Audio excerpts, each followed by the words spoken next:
मध्ये फक्त हे दोन बोट बाहेर जातात.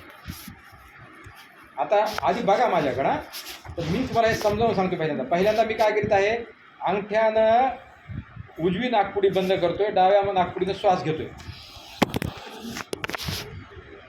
कारण या तिसऱ्या बोटानं दाबून टाकले मी आणि श्वास इकडून बाहेर सोडा.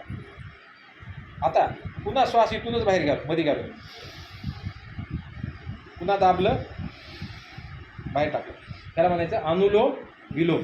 याच्यामुळं ज्यांनाही हायपरटेन्शन आहे, ज्यांनाही BP आहे, कमीत कमी 6 महिने जर हे व्यवस्थित रेग्युलर केलं आणि कमीत कमी 60 रिपिटेशन केली, किती 60, तर त्याचा म्हणजे 60 म्हणजे एका मिनटं येते, तर तुमचा BP जाणार, BPची गोळी सुटणार. हे घ्या.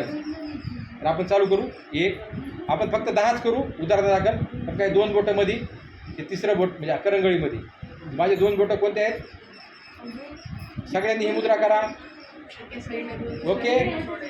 आता ज्यांना जमत नाही त्यांनी काय करायचं आहे, हे 2 बोटं असे करा, हे फक्त करंगळी मोडा, असं करा. आणि हे जे आहेत ना 2, ते इथं ठेवायचे, आपल्या टिकलीच्या ठिकाणी बोट ठेवायचे आपलं मधलं, आणि ह्या बोटानं श्वास घ्यायचा, इकडून असं करून हे करायचं. पण सगळ्यात चांगली पोझिशन ही आहे त्याची.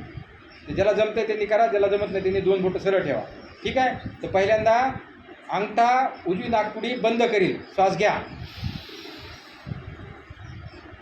श्वास सोडा, श्वास घ्या, श्वास सोडा, श्वास घ्या, श्वास सोडा.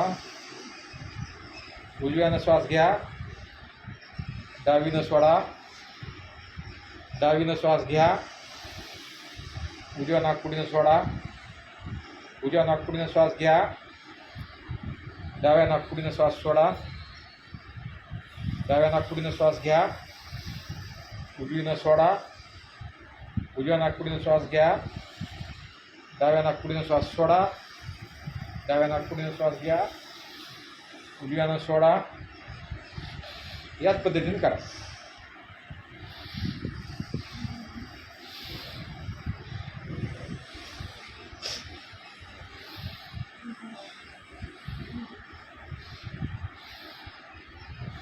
ठीक आहे, थांबव. तर या पद्धतीनं करायचं, 60 वेळेस करायचं. ठीक आहे. तर आता तुम्हाला